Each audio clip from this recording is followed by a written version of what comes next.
Good. Welcome to another episode of The Latest with Maya. Today, I am very excited to have a conversation with actor, playwright, and one of the founders of Mischief Theater, Henry Lewis. Thank you so much for being on my show. I'm so excited to be talking with you. Thank you, man. Lovely to be talking to you too. I tell you what I'm going to do. I'm just going to close my window so it's not noisy. There we go. Yeah. It's better. Yeah. Yeah. So let's get started. So first of all, I just want to say that I love the Goes Wrong show. It never fails to make me cry from laughter. So it's one of my favorites. Oh well, thank you. I'm so glad you enjoy it. It's a fun show. We had an absolute blast making it for sure. Yeah. Oh, I love that. Yeah, how did the idea for the Goes Wrong show come about? So we started sort of doing Goes Wrong stuff with The Play That Goes Wrong, which is a show we first wrote about 10 years ago now. And it was the big inspiration for it was I worked with a guy called Michael Green, who was a comedy writer who's sadly no longer with us, but he was kind of writing in the 60s and 70s. He wrote a book called The Art of Course Acting, which is a sort of memoir of lots of funny stories about his time in amateur theatre. That book was part of a series of books. So there was The Art of Course Cricket and The Art of Course Rugby, The Art of Course Sailing, all books about sort of amateur societies of different kinds. And he then went on to write the course acting plays, which were short plays done by amateur actors where things went wrong. And those plays have actually become kind of very popular in amateur acting kind of circles and amongst the Amdram companies because kind of people like, I guess, poking fun at themselves a bit. And so when I was a kid, I went to Questors Youth Theatre, which is a big youth theatre in Ealing in West London, and I worked with him there. And he was a sort of he's a real sort of figure there. And Yeah, I was lucky enough to work with him a bit, and sort of when I was a teenager at the youth theatre there, kind of wrote lots of different sketches. And then one of those sort of sketches, one I sort of went into a draw while I was kind of at drama school for a few years, and then when I came out of drama school, I sort of took it out of the drawer, and I'd made all these incredible kind of friends at drama school, and we did lots of improv together. And we had a blast doing improv, but we sort of said, well, now we've kind of graduated from drama school, we should do a scripted show. And so that was the idea to do a full length play where things go wrong, and that's we sort of took the beginnings of that sketch that we had and expanded it into a 1 hour show that was on in a few different fringe theatres, and then we then expanded it to a 2 act show for it to tour the UK. That was like 2014. We did that, and it moved into the West End in the autumn, and we thought it would have a maybe a short run there, but it's been there now this September coming. It'll have been there 10 years, so. It's sort of taken us all by surprise, and so then, of course, we developed other shows. So Peter Pan Goes Wrong, which is the same amateur drama society taking on Peter Pan, and then we moved into TV and did the Goes Wrong show on BBC, which is again the same company but doing half an hour plays of different genres. Oh, that's so cool. Yeah. Was it ever hard not to break during the show? What laugh you mean? I mean, yeah, no, I Yeah. think, yeah, certainly, especially at the beginning of a run when you're kind of still getting used to the material and stuff, then yes, it can be a bit hard to keep a straight face, or sometimes, perhaps when you're something goes wrong for real or whatever, then yes, it can be. But no, generally, you're doing the show and you know it well enough that yes, you're able to kind of keep a straight face. Yeah. Cool. Yeah. So I am pop culture obsessed and I go in stages of shows that I cannot stop watching. Is there a show that you are currently obsessed with? that I'm obsessed with. I don't know if I'm obsessed with the show. I mean, there's lots of amazing shows on at the moment. I recently, so things I've really enjoyed recently. I mean, I saw Red Speedo at the Orange Tree Theatre recently. An old drama school friend of mine, Kieran Owens, is in that, and I thought that was great. I thought it was a really fun, really kind of cool play, very kind of well written sort of dialogue and stuff. I really enjoyed that. I also saw Two Strangers Carry a Cake Across New York at the Criterion Theatre. That's just on until the end of August, I think. But I thought that was fantastic. Also, just a very, very funny very kind of very good dialogue and a lovely relationship. Just it's a two-hand musical about these two sort of strangers who are sort of connected by another character who have to kind of get along with each other in New York and deliver this cake to a wedding. And it's just a kind of yeah, it's very simple but very very well done and lovely music. Oh, I love that. Yeah. Who in your life has had the biggest impact on how you choose to live? Who in my life has had the biggest impact on how I choose to live?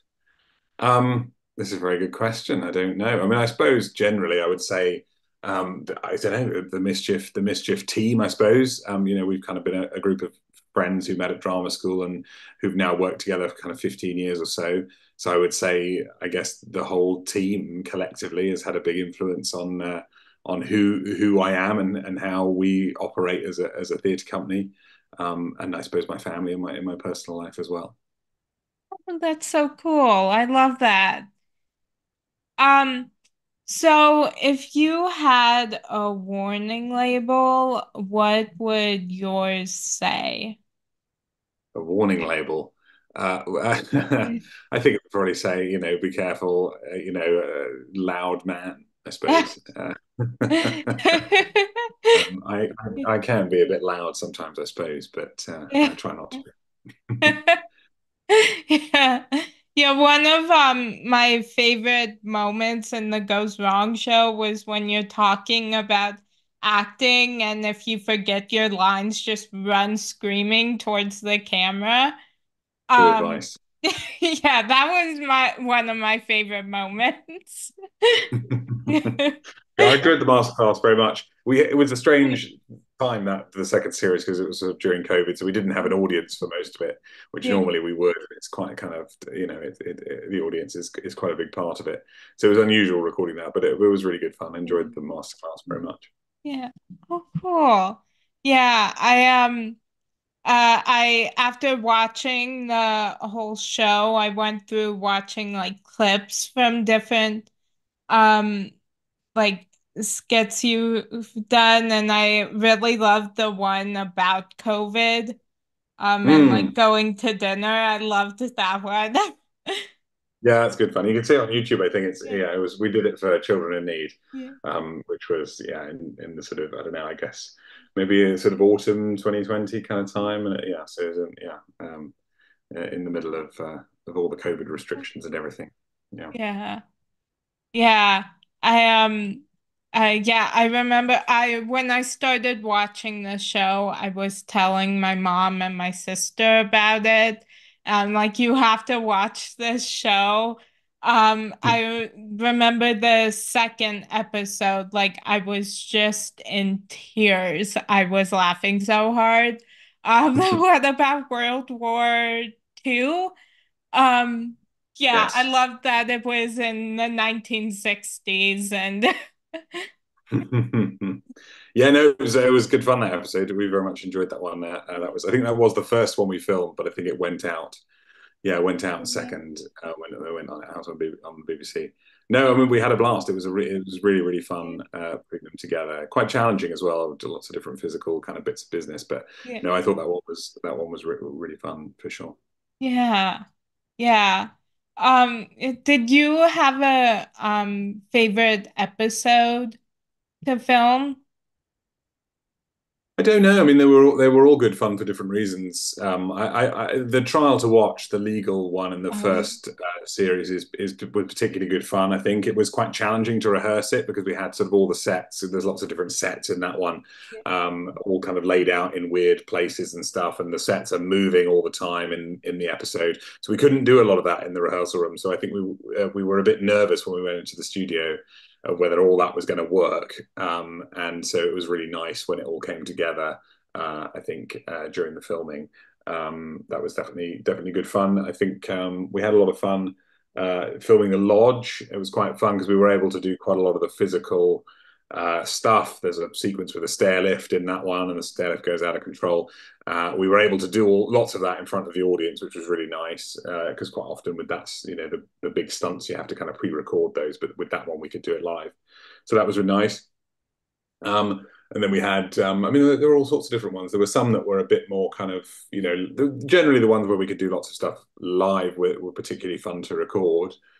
We had a few that were more kind of put together, with more pre-recorded sequences like 90 Degrees, which obviously was quite complicated. So if you've seen that one, the set is built the wrong way around. So it's sort of upside, the one set that's upside down, another set that's sort of on its end.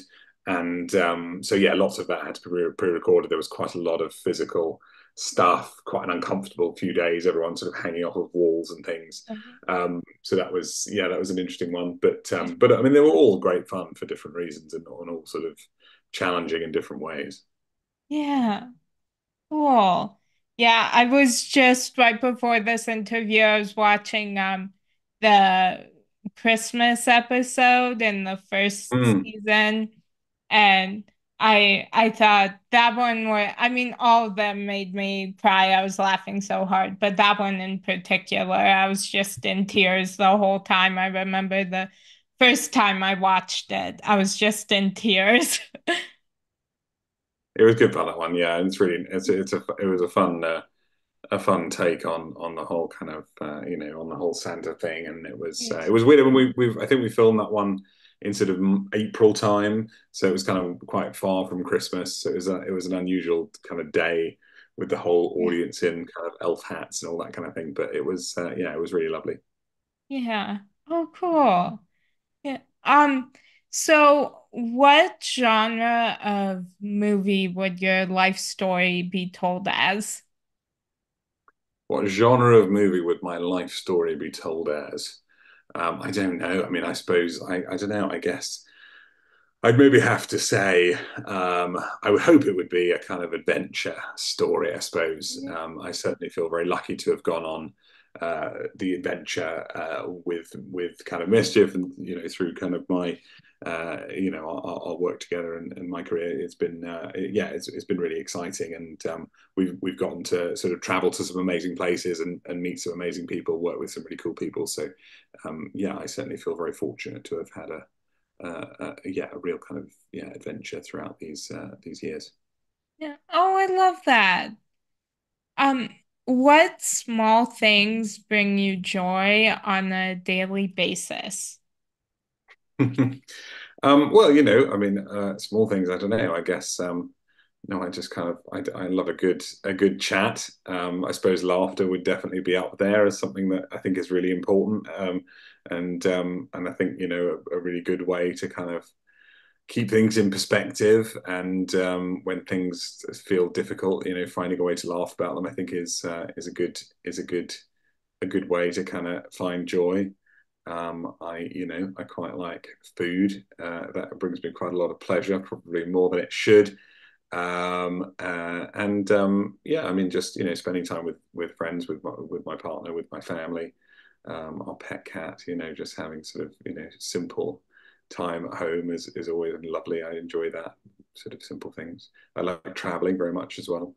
I don't get to well, I don't take as many holidays as maybe I would like to, because quite often busy with work. But getting to travel with work is nice. And just we were just on a tour of a show called My Mangler earlier this year, and it was just been really lovely to travel around the UK and go to different towns, and spend some time in Cambridge and in Birmingham and Manchester, and it's just, yeah, really nice. So I enjoy that too. Oh, I love that. Yeah. Um, so when you have a day off, what would your perfect day look like? Where would you go and what would you do?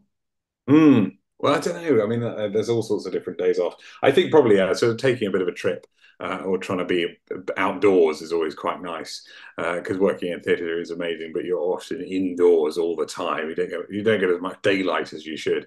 So I think on a day off, yeah, like a day in the park or something, or going to Kew Gardens, somewhere like that, is always a nice day off. Or sort of going somewhere I've not been before, and having a bit of an explore. That's always quite nice. Seeing friends, hanging out, having a chat, that kind of thing. I also enjoy, love a trip to the cinema is always nice. I also quite like, I really like museums and kind of, like kind of whether that's the Natural History Museum or the V&A or something, or a kind of small, unusual museum in a local town I always quite enjoy that too. Um, and yeah, that yeah definitely is always fun. Or I quite often would go to go to the theatre obviously, but also might go and see like a quite often go and see a lecture or something about an interesting subject. I quite like kind of science and nature and all that kind of thing. So yeah, would try and do that sort of thing too. That would be a fun day out too. Oh, cool. Yeah. So what is something that you have accomplished as an adult that your younger self would be proud of? Oh, I don't know. I mean, I suppose, yeah. I mean, I suppose, the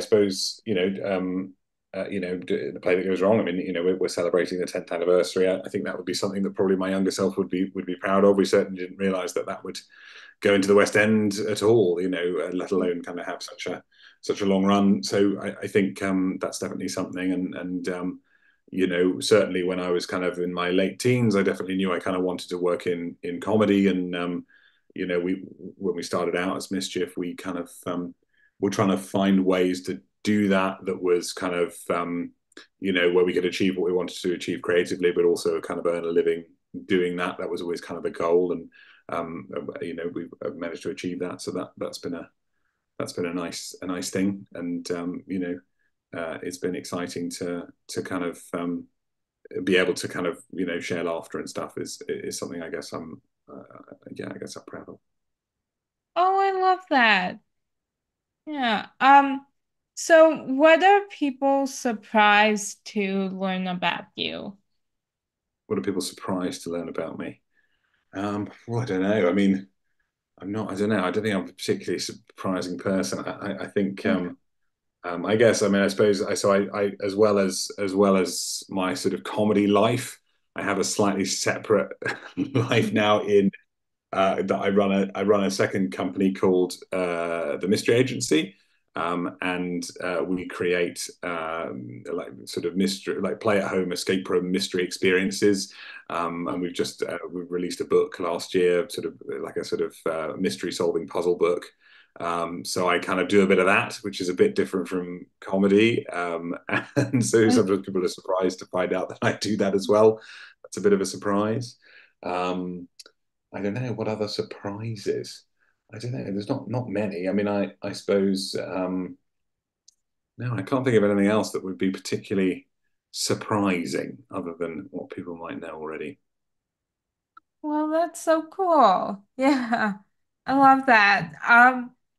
Do you have a go-to comfort show or movie when you just want to like turn it on and kind of tune out the world? Hmm. I don't know. I mean, I don't know. I suppose not particularly. I think I would maybe watch like sort of maybe like an older sitcom perhaps. When I was in New York last year, I felt a bit kind of homesick, and so I rewatched Frasier, the sitcom Frasier, which I always loved, and hadn't seen for ages, and so I rewatched. I think not all of it, but a good chunk of it, and yeah, there was a nice kind of just kind of was a nice familiar thing while I was living in a different country. Oh, I love that. Yeah, Frasier is one of my comfort shows. I love that show. Yeah, it's good, isn't it? It's good. Yeah, it is. Yeah, I have kind of like a long list of shows and movies I just rotate between. Yeah. Yeah. And the Goes Wrong show is on that list. So Oh, that's good. I'm glad to hear it. That's good. What other shows are on your list? oh, there's well, Frasier's on the list. And then Will and Grace. That's Um, great. and yeah, and Friends. Um, and there's a show called The Tomorrow People that I love. That is on like all the time. Well, the Tomorrow People. I don't know that one. I'll have to check it out. Yeah, it was yeah, I just found it last year, but it was on like two it was just on for one season, like 2013 to 2014. Mm, And but it's so good. that's great. I'll have to check it out. Very good. Yeah. Yeah. Um so who do you consider to be the gold standard of comedy? The gold standard of comedy. Well, there's so many amazing kind of comedians out there. I would say, I mean, I think I don't know. I think in the UK, I think like the whole kind of team who made kind of Blackadder, those guys, I think are obviously kind of brilliant. And so Rowan Atkinson and Hugh Laurie and Stephen Fry and those guys and Richard Curtis, obviously, who went on to have kind of amazing careers, kind of doing lots of different kind of comedy movies and things. I think those guys are amazing. I think there's so many other kind of interesting uh, yeah, brilliant people. There's I've just been to the Edinburgh Festival, and there's sort of some amazing stuff kind of going on, on there. Maybe some sort of stuff that is kind of less well known. I mean, I think I mean, another show I saw kind of I thought that I've first seen a couple of times that I think is really fantastic in terms of live comedy. It is Book of Mormon. I think that's a really fantastic show, very funny and kind of you're just kind of very well put together as a musical. So I'd say sort of comedy wise as a musical, I think that's really fantastic. And what else, like comedy wise? I don't know. I think there's loads of people. I mean, like someone like Michelle Wolf or someone like that, sort of comedians in the US. I think she's really brilliant. Lots of her specials are great. I think there's all sorts of oh God, there's all sorts of good people, isn't there? I think I just recently watched Nick Kroll's new stand-up special. I thought that was lovely, and I'm a big fan of yeah, lots of people, I guess. Oh, I love that. Yeah, there's so many comedians that I just find hilarious. Yeah. There's a lot of them out there. Yeah. Yeah, is there one of your skits that you thought would be a hit and didn't quite land as you had hoped? I don't know. I mean, I think we did a show called Grown Ups in 2019, which I think was us kind of trying something a bit different, I suppose, in that it was more kind of character based. It was a play about a group of kids, and you meet these kids when they're at school, when they're about sort of 6, 7 years old, and then again when they're teenagers, and then again at a school reunion when they're adults. And it's kind of less of a it is a sort of there's sort of elements of kind of it being a farce and a kind of real knockabout comedy in the sort of third act, but up to that, it's before that, it's more of a sort of character kind of piece and about the relationships between the characters and about how people change as they grow older. So it's quite different from other stuff we've done, and I think some people loved it, but I think some people felt it wasn't quite maybe it just wasn't quite what they expected. And I think it did okay, but it wasn't, it had a fairly short run in the West End, and it went on tour. And so had a had a kind of respectable life, but wasn't a kind of runaway hit. And I think we sort of thought that was a shame. It's kind of one of our fave sort of things. But it was it didn't quite connect, I suppose, quite as well as some of the other shows have done. Uh, Um, so what movie or show do you find yourself quoting more often than you'd like? Maybe I should. I find myself quoting. I don't know really. I'm not sure if I do quote shows that much. I don't know. Let me have a think about that. I have to come back to that one. Okay. Yeah, we I'll come back to it before we end. Um, so is there one of your comedy skits that is your absolute favorite? Mm, I don't know. I mean, there's not that I know there's no one particularly um, that is that sort of stands out. I mean, I really enjoy different things in different shows. Really, I mean, I think there's definitely sequences in Play That Goes Wrong that I think are fun. There's definitely I think there's sort of the sort of the nursery scene in Peter Pan, that first kind of 25 minutes, I think is pretty is one of the tighter things probably that we've written. I think the first scene between Mime Mangler and the Stooge in the Mime Mangler show, I think is always pretty good.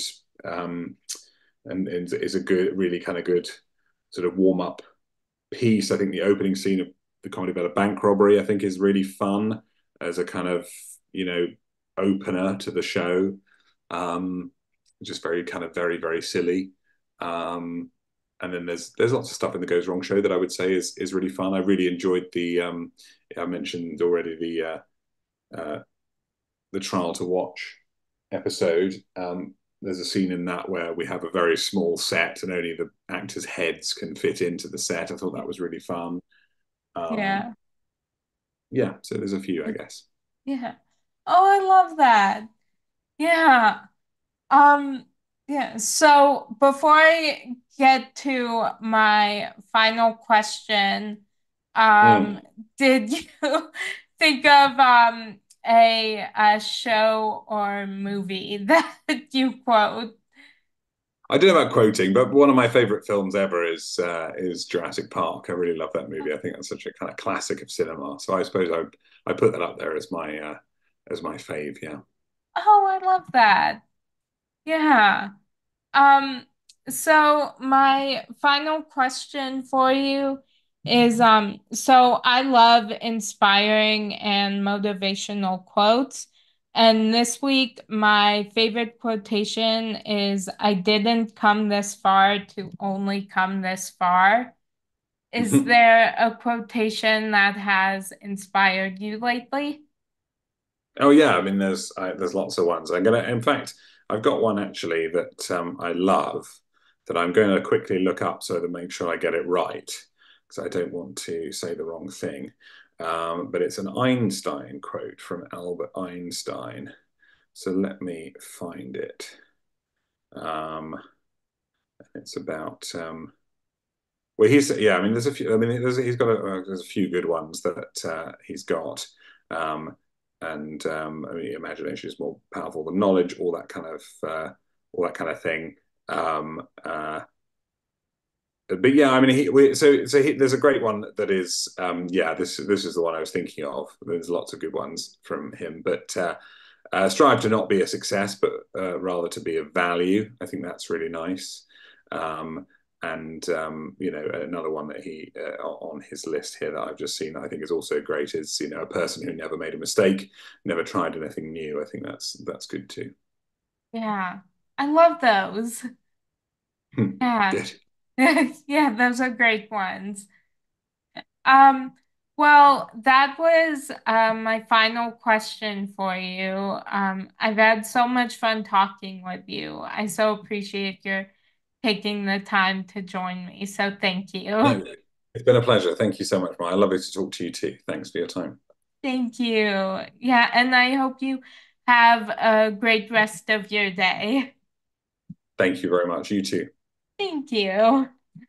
And that's a wrap on today's edition of The Latest with Maya.